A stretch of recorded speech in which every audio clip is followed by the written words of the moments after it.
আশা করি সবাই সুস্থ আছো, ভালো আছো এবং বাসা অবস্থান করছো। কারণ তোমরা জানো যে করোনা ভাইরাস সারা পৃথিবীতে একটা মহামারী আকার ধারণ করেছে। আমরা বাসা অবস্থান করবো এবং শামসুল খান স্কুলের গণেশ কর্তৃক আয়োজিত যে অনলাইন ক্লাসের আয়োজন করা হয়েছে, তোমরা এই ক্লাসটি দেখে তোমাদের শিক্ষা ব্যবস্থাকে সামনে এগিয়ে নিয়ে যাবে। প্রিয় শিক্ষার্থীবৃন্দ, যে বিগত ক্লাসে আমি তোমাদের বার্ষিক পরীক্ষার যে সিলেবাসটি ছিল, সেই সিলেবাসের যে গল্পগুলো ছিল, যে কবিতাগুলো ছিল বা যে আনন্দবাদের গল্পগুলো ছিল, আমি সেই গল্পগুলো সম্পর্কে তোমাদের অবগত করেছিলাম, সিলেবাসটা বলেছিলাম এবং একটা কবিতা নিয়ে আলোচনা করেছি। সেই কবিতার নাম ছিল কুলি মজুর। তো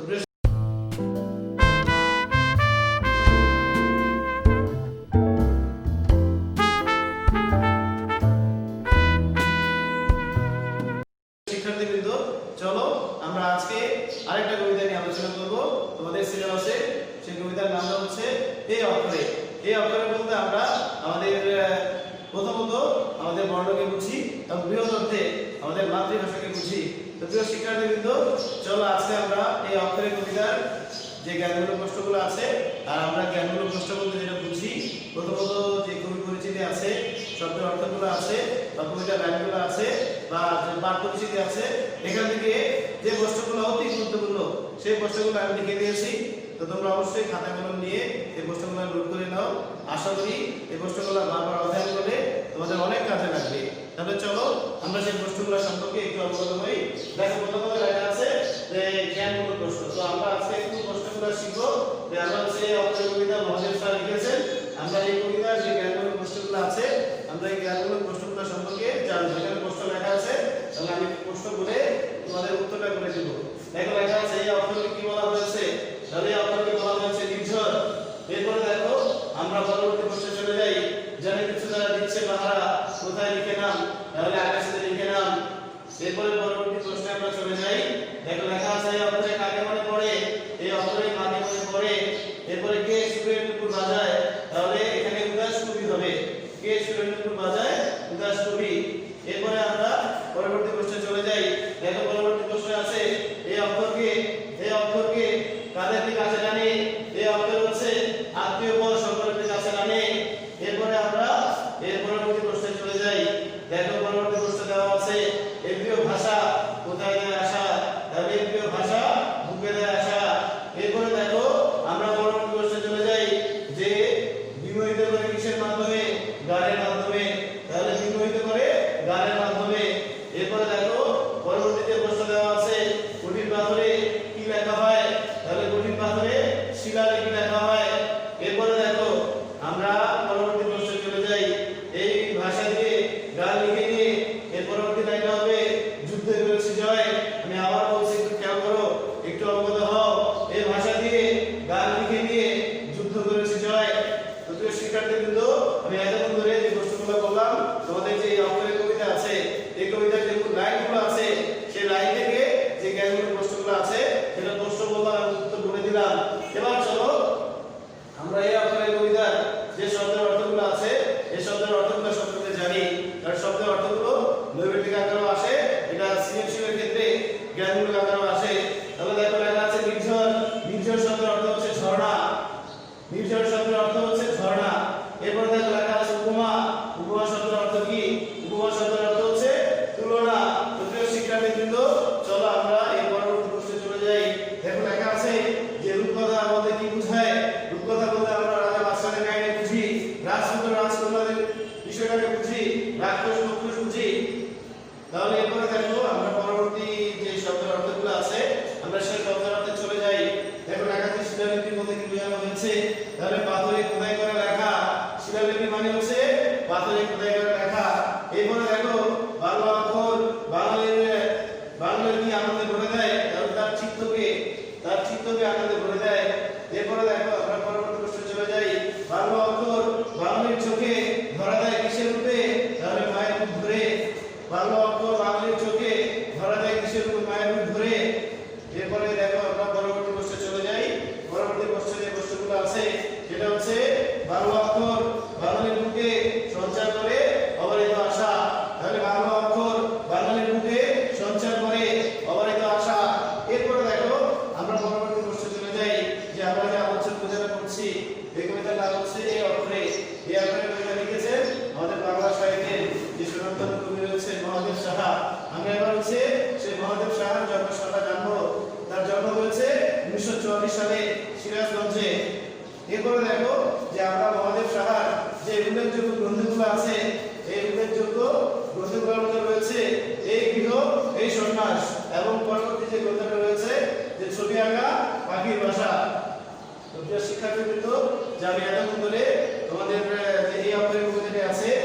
কবিতার যেগুলো লাইনগুলো আছে, শব্দের অর্থগুলো আছে, পাঠ পরিচিতি আছে, এখান থেকে যে প্রশ্নগুলো অবশ্যই যে তোমাদের জানা উচিত, আমি সেভাবে তৈরি করে লিখেছি। তোমরা এই প্রশ্নগুলো বারবার অধ্যয়ন করবে। প্রিয় শিক্ষার্থীবৃন্দ, চলো আমরা এবার যে কবিতাটি আছে, কবিতার যে মূল পাঠ আছে, মূল পাঠে একটু চলে যাই। কারণ তুমি যদি মূল পাঠটা ভালো করে বুঝতে পারো, তাহলে দেখা যাবে তোমার এই কবিতার যে সৃজনশীল প্রশ্নগুলো আছে বা তোমার নৈতিক প্রশ্নগুলো আছে, সবগুলো তোমরা ভালো করে বুঝতে পারবে। তো চলো যে আমি এটা আলোচনা করছি এবং তুমি অবশ্যই আলোচনাটা খুব ভালো করে বুঝে নাও। তাহলে দেখো এই অক্ষরে বলতে প্রথমত যে আমাদের বর্ণকে বোঝানো হয়েছে এবং পরবর্তীতে আমরা বলতে পারি এটা বৃহৎ অর্থে আমাদের মাতৃভাষাকে বোঝানো হয়েছে। এই অক্ষরে কবিতা লিখেছেন আমাদের বাংলা সাহিত্যের স্বনামধন্য কবি মহাদেব সাহা। এরপরে চলো আমরা যে কবিতার লাইনগুলো আছে সেই লাইনগুলোতে চলে যাই। এই অক্ষরে যেন নির্ঝর ছুটে চলে অবিরাম। এখানে নির্ঝর মানে হচ্ছে ঝর্ণা। ঝর্ণা যেমন করে তার অবিরত ধারার মাধ্যমে এটা ছুটে চলেছে, ঠিক তেমন করে আমরা এই অক্ষরের কবিতার মাধ্যমে আমাদের যে বাংলা ভাষার ইতিহাসটুকু আছে সেই ইতিহাসটুকু আমাদের বাংলা সাহিত্যের এই স্বনামধন্য কবি মহাদেব সাহা বলতে চেয়েছেন যে আমাদের বাংলা ভাষার যে প্রাচীন রূপটা ছিল, সেই রূপের যে পর্যায়টা ছিল, যে ঝর্ণা যেমন করে তার অবিরত ধারার মাধ্যমে এগিয়ে চলে, ঠিক তেমন করে সে আমাদের পূর্বপুরুষ যারা ছিলেন, যারা এই মাতৃভাষায় কথা বলতেন, তাদের ভাষাটা কেমন ছিল, তাদের সংস্কৃতি কেমন ছিল, সেই ধারাটা, সেই ইতিহাসটুকু প্রথমতেই যে ঝর্ণার মাধ্যমে বলতে চেয়েছেন। এরপরে দেখো যেন কিছু দ্বারা দিচ্ছে পাহারা আকাশেতে লিখে নাম। অর্থাৎ এই যে লাইনটা দেওয়া আছে, এই লাইনের মাধ্যমে তুমি বোঝাতে চেয়েছেন যে সেই প্রাচীন কাল থেকে শুরু করে বর্তমান অবধি বাংলা ভাষার যে ধারণা ছিল, সেই ধারার যে ইতিহাসটুকু ছিল, সেই ইতিহাসটুকুর কথা বলা হয়েছে। অর্থাৎ এক সময় আমাদের দেশটা বড়দিন ছিল, অর্থাৎ যখন পাকিস্তান শাসক গোষ্ঠী অর্থাৎ 1947 সালে পাকিস্তান রাষ্ট্র জন্মের পরে এই পাকিস্তান রাষ্ট্রে দুইটা প্রদেশ ছিল। অর্থাৎ একটা হচ্ছে পূর্ব পাকিস্তান, একটা হচ্ছে পশ্চিম পাকিস্তান। আমাদের যে আজকে বাংলাদেশটি আছে, এই বাংলাদেশ হচ্ছে তৎকালীন পূর্ব পাকিস্তান। তাহলে সেই পাকিস্তান শাসক গোষ্ঠী যখন বলেছিলেন উর্দু হবে পাকিস্তানের একমাত্র রাষ্ট্রভাষা, তখনই বাংলার ছাত্র সমাজ, ঢাকা বিশ্ববিদ্যালয়ের ছাত্র সংগ্রাম পরিষদ, পাশাপাশি তৎকালীন সময়ে ছাত্র জনতা মিলে একটা দুর্বার আন্দোলন গড়ে তুলেছিল, রাষ্ট্রভাষা বাংলা চাই। এই স্লোগানে মুখরিত হয়ে তারা ঢাকা বিশ্ববিদ্যালয় ক্যাম্পাস মুখরিত করেছে এবং 1952 সালের 144 ধারা বা কারফিউকে ভঙ্গ করে তারা ভাষার জীবন দিয়েছে এবং সেই সালাম বরকত, রফিক জব্বার, আবুল সহ আরো নাম না জানা অনেকে জীবন দিয়েছিল। পরবর্তীকালে তৎকালীন পাকিস্তান সরকার তাদের সংবিধানে উর্দুর পাশাপাশি এই বাংলা ভাষাকে স্বীকৃতি দিয়েছে। তো প্রিয় শিক্ষার্থীবৃন্দ, চলো আমরা পরবর্তী লাইনে চলে যাই। অক্ষরগুলি মুখ তুলে চায়। এখানে অক্ষর বলতে প্রথমত আমাদের বর্ণকে বোঝানো হয়েছে। এর পরবর্তীকালে যেটা আমরা বুঝি, এটা বৃহৎ অর্থে আমাদের মাতৃভাষাকে বোঝানো হয়েছে। অর্থাৎ বাংলা আমার মায়ের ভাষা। এই বাংলা ভাষা আমরা কথা বলছি, মনের ভাব প্রকাশ করছি। এই ভাষায় কথা বলে আমরা যতটা স্বাচ্ছন্দ্য বোধ করছি, অন্য কোনো ভাষায় ততটা পারছি না। অর্থাৎ এই বাংলা ভাষা হচ্ছে ভাব বিনিময়ের একটা মাধ্যম। এরপরে আমি পরবর্তী লাইনে চলে যাই যে অক্ষরগুলি মুখ তুলে চায়, অন্তরে জাগে গান। অর্থাৎ যখন আমরা এই ভাষার মাধ্যমে, এই মাতৃভাষার মাধ্যমে কথা বলছি বা ভাব বিনিময় করছি, তখন আমাদের মনের ভিতরে একটা আনন্দের নাচন তৈরি হচ্ছে। এরপরে আমি পরবর্তী লাইনে চলে যাচ্ছি। শিক্ষিতার কাছে অজানা যা আছে আনন্দে ভরে প্রাণ। অর্থাৎ আমাদের এই বাংলা ভাষার যে ইতিহাসটুকু আছে, সেটা হচ্ছে আমাদের পূর্বপুরুষ যারা ছিলেন তাদের মাধ্যমে আমরা এই বাংলা ভাষার ইতিহাসটুকু জানতে পারছি। এরপরে আমি পরবর্তী লাইনগুলো বলছি, তোমরা অবশ্যই খুব ভালো করে বুঝে নাও। এই অক্ষরে মাটি মনে করে, এই অক্ষর বলতে আমরা আমাদের বর্ণকে বুঝি। এরপরে হচ্ছে অক্ষর বলতে আমরা আমাদের যে মাতৃভাষা আছে সেটাকে বুঝি। কারণ আমরা জানি একটা বাক্য তখনই তৈরি হবে, প্রথমত যে বর্ণ লাগবে, এরপরে শব্দ তৈরি হবে, এরপর বাক্য তৈরি হবে, এরপর বাক্যের মাধ্যমে আমরা আমাদের মনের ভাবনা প্রকাশ করবো। এই জন্য কবি বলতে চেয়েছেন এই অক্ষরে মাটি মনে পড়ে। অর্থাৎ আমরা মায়ের কাছ থেকে এই ভাষাটা প্রথম শিখেছিলাম, তাই অক্ষর নিয়ে যখন কথা আসে তখনই আমাদের সেই মায়ের কথা মনে পড়ে যায়। এরপরে দেখো পরবর্তী লাইনে চলে যাচ্ছে এবং লাইনগুলো ব্যাখ্যা করছি। মন হয়ে যায় নদী। অর্থাৎ আমরা বাংলা ভাষায় নদী যেমন করে অবিরত ধারার মাধ্যমে চলতে থাকে, ঠিক তেমন করে যখন আমরা বাংলা ভাষায় কথা বলি, ঠিক তেমন করে আমাদের যে ভাবনাগুলো আছে, আমাদের যে অনুভূতিগুলো আছে, আমরা এত পারছি, তাই কবি তার অবচেতন মন থেকে সেই কথাটাকে সে নদীর সঙ্গে তুলনা করেছেন। এরপরে দেখো আমরা পরবর্তী লাইনে চলে যাই। আর কিছু তাই পাই বা না পাই, চিঠিখানা পাই যদি, অর্থাৎ বাংলা আমার কথা বলার মাধ্যম, বাংলা আমার অস্তিত্ব, বাংলা আমার পথ চলা। তাই যখনই এই বাংলা ভাষার মাধ্যমে যে মানুষ তার আবেগগুলো, তার অনুভূতিগুলো, তার কথাগুলো চিঠির মাধ্যমে ফুটিয়ে তোলে, অর্থাৎ যখন না প্রিয়জনগুলো এই চিঠিগুলো পায় তখন তার আনন্দের মনটা ভরে যায়।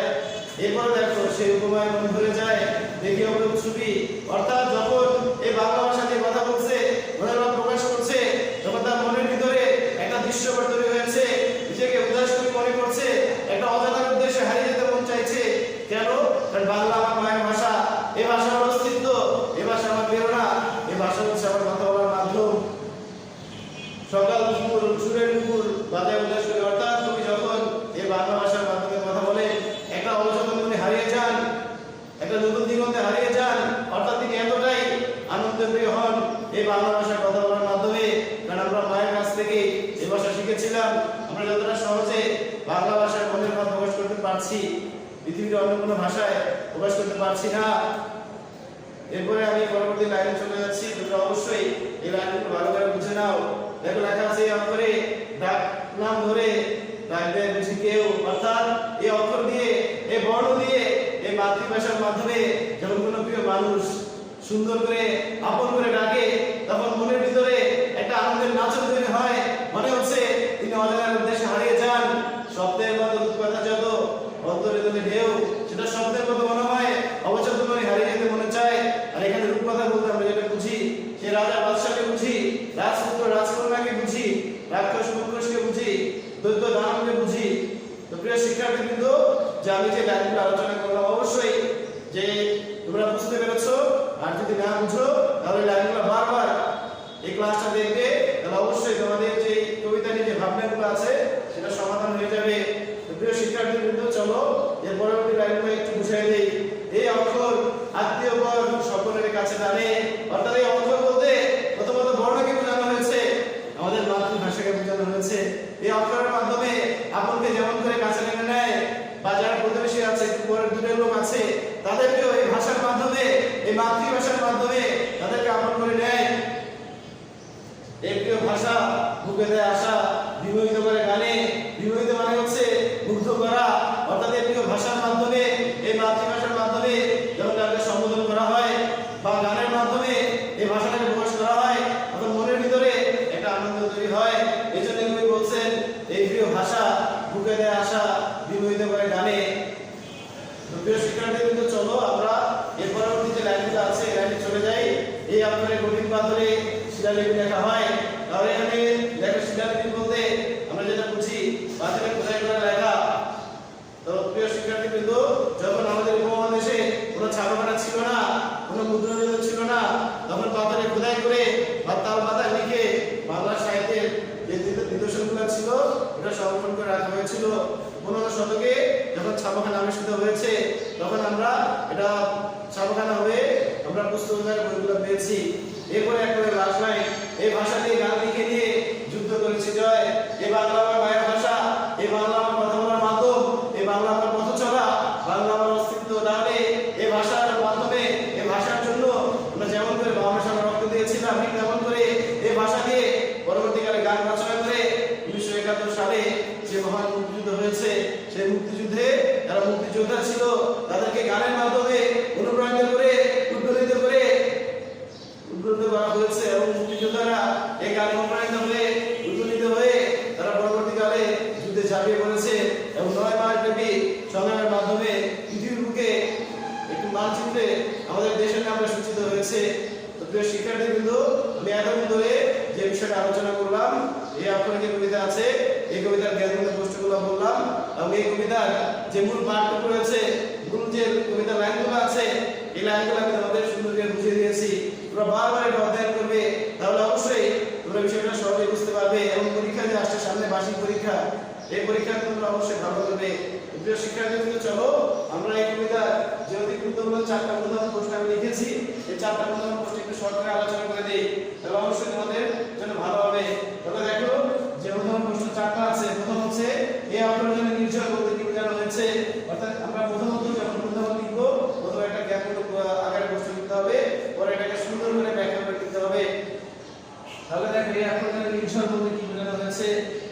মানে হচ্ছে ঝর্ণাকে বোঝানো হয়েছে। পরবর্তীকালে আমরা যখন ব্যাখ্যা চলে যাব তখন বলবো ঝর্ণা যেমন করে তার অভিজ্ঞতা ধারার মাধ্যমে চলে আসছে, ঠিক তেমন করে আমাদের যারা পূর্বপুরুষ ছিলেন, যারা এই ভাষায় কথা বলতেন, তাদের ভাষাটা কেমন ছিল, তাদের সংস্কৃতি কেমন ছিল, তাদের আচার আচরণ কেমন ছিল, সেটা হচ্ছে সেই অভিজ্ঞতা ধারার মাধ্যমে বর্তমান অবধি বাংলা ভাষার একটা ইতিহাস অধ্যয়ন করা হয়েছে। তো যখন আমরা এটা ব্যাখ্যা করে লিখবো তখন বিষয়টা লিখতে হবে। এরপরে চলো আমরা পরবর্তী পৃষ্ঠে চলে যাই। এই অক্ষরে মাকে মনে করে বলতে কি বোঝানো হয়েছে, অর্থাৎ আমরা যখন এই অক্ষর বলতে আমরা বর্ণকে বুঝি এবং পরবর্তীকালে আমরা বৃহৎ অর্থে আমাদের মাতৃভাষাকে বুঝি, অর্থাৎ বাংলা আমার মায়ের ভাষা, এই ভাষায় আমি কথা বলছি, এই ভাষার মাধ্যমে আমি আমার বাপ বিনিময় করছি, তাই এই ভাষায় কথা বলে আমি যতটা স্বাচ্ছন্দ্য বোধ করছি পৃথিবীর অন্য কোনো ভাষায় ততটা পারছি না। তাই কবি বলতে চেয়েছেন যে যখন তিনি এই ভাষার মাধ্যমে কথা বলেন তখনই তার মাকে মনে করা যায়। তার প্রিয় শিক্ষার্থী কিন্তু অবশ্যই আশা করি তোমরা বিষয়টা বুঝতে পেরেছো। তো চলো আমরা পরবর্তী প্রশ্নে চলে যাই। এই অক্ষরে আত্মীয় পর সকলের কাছে টানে, তাহলে এই কথার মাধ্যমে যারা আমাদের আত্মীয় আছে, আপনজন আছে বা যারা দূরে মানুষ আছে, প্রত্যেকে অক্ষরের মাধ্যমে আপন করে ভাবা হয়। কারণ তোমাদের জানা উচিত বাংলা আমার অস্তিত্ব, বাংলা আমার পথ চলা, বাংলা আমার কথা বলার একমাত্র মাধ্যম। তাই অক্ষরের মাধ্যমে যে আত্মীয় সকলকে কাছে টানা যায়। প্রিয় শিক্ষার্থীদের অবশ্যই তোমরা এই লাইনে আলোচনার মাধ্যমে বিষয়টা বুঝতে পেরেছো। এবার চলো আমি পরবর্তী লাইনে নিয়ে আলোচনা করছি। এই প্রিয় ভাষা যে গান লিখে নিয়ে যুদ্ধ করেছে জয়, আলোচ্য চরণটি সার্থকতা ব্যাখ্যা করো। আমি আবার বলছি, এই প্রিয় ভাষা নিয়ে গান লিখে নিয়ে যুদ্ধ করেছে জয়, এই চরণটি সার্থকতা ব্যাখ্যা করো। তাহলে 1952 সালে ভাষা আন্দোলনে যেমন আমরা জয়লাভ করেছিলাম, পরবর্তীকালে 1971 সালে মহান মুক্তিযুদ্ধে এই ভাষা দিয়ে, এই মাতৃভাষা দিয়ে পরবর্তীকালে গান রচনা করে যারা মুক্তিযোদ্ধা ছিল তাদেরকে উদ্বুদ্ধ করা হয়েছে, তাদেরকে অনুপ্রাণিত করা হয়েছে এবং আমরা সেই মহান মুক্তিযুদ্ধে জয়লাভ করেছি। প্রিয় শিক্ষার্থীদের অবশ্যই তোমরা এই যে চারটা উদাহরণ প্রশ্ন আমি লিখেছি, এই চারটা উদাহরণ বারবার অধ্যয়ন করবে, তাহলে এই যে কবিতা আছে অক্ষরে, এই কবিতার যে জ্ঞানমূলক প্রশ্নগুলো আছে, গুরুত্বপূর্ণ প্রশ্নগুলো আছে, তোমরা অবশ্যই ভালো করে বুঝে যাওয়া। এবার চলো যে আমি একটু ছোট আকারে এই যে কবিতা আছে, এই কবিতার যে একটা নমুনা প্রশ্ন আছে, সেই নমুনা প্রশ্নগুলো আমি সংক্ষেপে একটু বুঝিয়ে দেই। তোমরা অবশ্যই একটু খেয়াল করবা যে সৃজনশীল কিভাবে লিখতে হয়। সৃজনশীল লেখার চারটা মাধ্যম রয়েছে। সৃজনশীল বলতে চারটা প্রশ্ন আমরা বুঝি। প্রথমে জ্ঞানমূলক আছে, পরে উদাহরণ আছে, পরে আছে প্রয়োগমূলক প্রশ্ন এবং শেষে আছে উচ্চতর দক্ষতা। তো চলো আমরা কিভাবে এটা লিখতে পারি। দেখো একটা নমুনা প্রশ্ন উদ্দীপক দেওয়া আছে।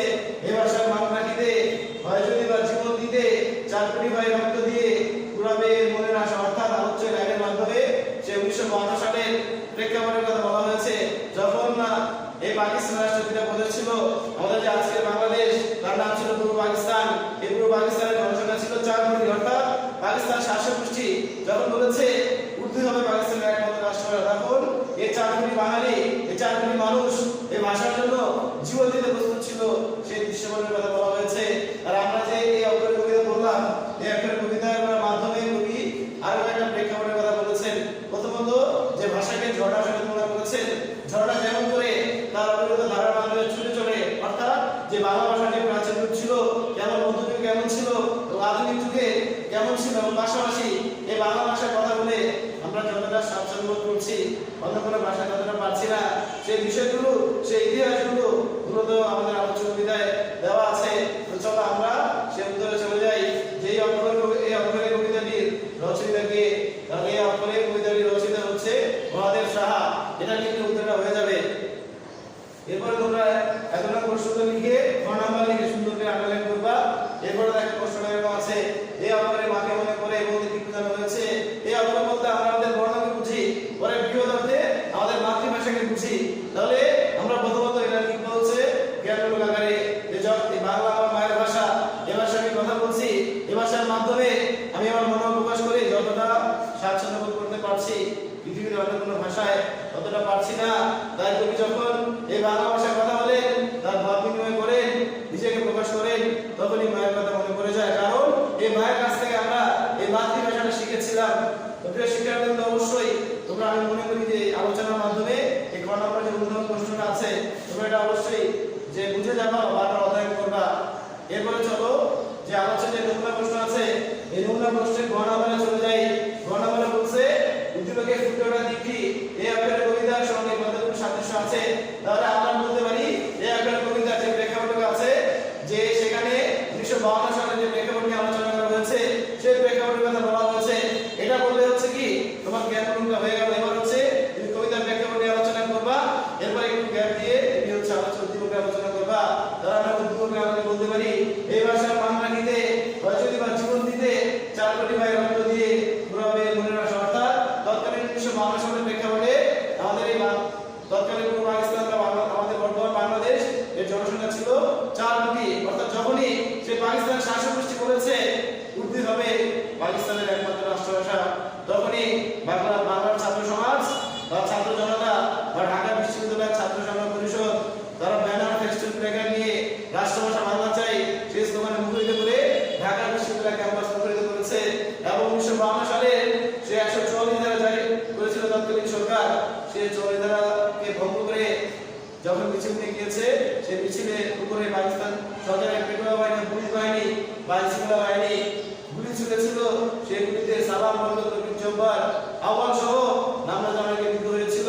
তার পরবর্তীকালে আন্দোলনে এত বেগ ছিল তৎকালীন সরকার বাংলাকে রাষ্ট্রভাষা স্বীকৃতি দিতে বাধ্য হয়েছে। এভাবে দেখার পরে আমরা আলোচ্য কবিতা বলতে পারি। আলোচ্য কবিতা কেমন করেছি প্রথমে বলা হয়েছে এই অক্ষর হচ্ছে যেন নির্ঝর শুধু চলো অবিরাম, যারা কিছু তারা দিচ্ছে পাহারা, আকাশে লিখে নাম অক্ষরগুলো মুখ তুলে যায় অন্তরে জাগে গান, এই অক্ষরে মাকে মনে পড়ে মন হয়ে যায় নদী। অথবা আমরা বলতে পারি এই অক্ষরে আত্মীয় পর সকলের কাছে টানে, এই প্রিয় ভাষা বুকে দেয় আশা বিমোহিত করে গানে, এই ভাষা দিয়ে গান লিখে নিয়ে যুদ্ধ করেছি জয়। অর্থাৎ এই যে প্রেক্ষাপট দেওয়া আছে এখানে মূলত আমরা 1952 সালের যে ভাষা আন্দোলনের প্রেক্ষাপট রয়েছে। অর্থাৎ এক সময় আমাদের দেশটা পরাধীন ছিল, অনেকটা দেশের অধীন ছিল। প্রথমত ভাষা আন্দোলন 1952 সালে যে ভাষা আন্দোলন হয়েছে সেই ভাষা আন্দোলনে জয়লাভ করার ফলে বাংলা জাতিকে আর পিছনে টাকা হয় নাই। এর পরবর্তীকালে প্রত্যেকটা আন্দোলন সংগ্রামে বাংলা জাতি জয়লাভ করেছে। তো এইভাবে তোমরা সুন্দর করে লিখে দিবা। এবার চলো যা হচ্ছে যে নমুনা প্রশ্ন আছে এই নমুনা প্রশ্নের একেবারে শেষ প্রশ্নটা ঘ নম্বর যে প্রশ্ন উদ্দীপকে ফুটে ওঠা গীতটি এই আকারের কবিতার আংশিক ধারণ করে বিশ্লেষণ করে। অবশ্যই আমরা বলতে পারি আংশিক ধারণ করে, তাহলে এটা বললে জ্ঞানমূলক হয়ে যাবে। এরপরে কিভাবে আসলে আংশিক ধারণ করে সেটা তো ব্যাখ্যা করতে হবে।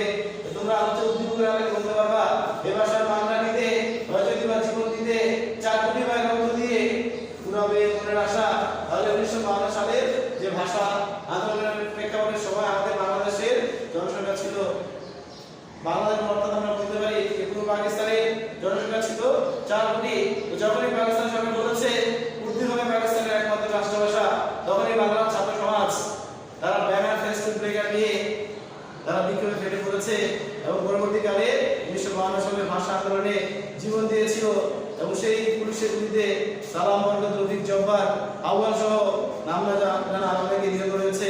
এর পরবর্তীকালে তৎকালীন সরকার তাদের সংবিধানে উর্দুর পাশাপাশি বাংলাকে রাষ্ট্রভাষা স্বীকৃতি দিয়েছে। এইভাবে আমরা প্রেক্ষাপটে আলোচনা করব। এরপরে হচ্ছে যে আলোচ্য আমরা কবিতা বলতে পারি। আলোচ্যের কবিতায় প্রথমে বলা হয়েছে এই অক্ষর যেন নির্ঝর ছুটে চলে অবিরাম, যেন কিছু তারা দিচ্ছে পাহারা, আকাশে লিখে নাম অক্ষরগুলো চার মুখ তুলে অন্তরে জাগে গান, স্মৃতি তার কাছে অজানা আছে আনন্দে ভরে প্রাণ, এই অক্ষরে মাকে মনে পড়ে মন হয়ে যায় নদী।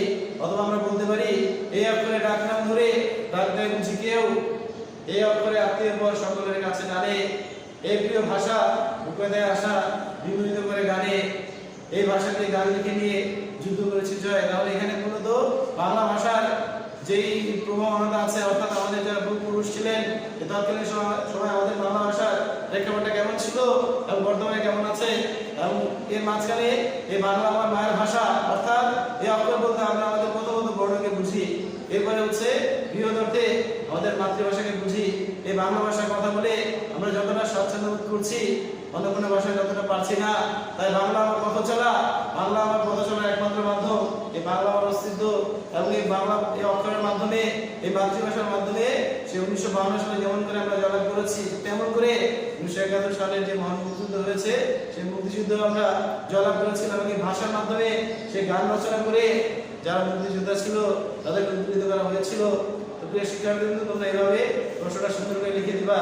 তবে আরেকটা একটু কথা বলে দিই, আজকে যে কবিতা আলোচনা করলাম কবিতার নাম হচ্ছে এই অক্ষরে, এই কবিতার যে জ্ঞানমূলক প্রশ্নগুলো বললাম যে অন্যান্য প্রশ্নগুলো বললাম, পাশাপাশি একটা নমুনা প্রশ্ন বললাম এবং সরকারে আলোচনা করে দিলাম। তোমরা এই বিষয়টা বারবার অধ্যয়ন করবে, তাহলে অবশ্যই তোমাদের সামনে যে বার্ষিক পরীক্ষা আসছে এই পরীক্ষা তোমাদের কাজে লাগবে। তোমরা শিক্ষার্থীবৃন্দ তোমরা এই নোটটা বারবার অধ্যয়ন করবে, তাহলে অবশ্যই তোমাদের অনেক উপকার হবে। তো আজকের জন্য এখানেই শেষ করছি। আল্লাহ হাফেজ।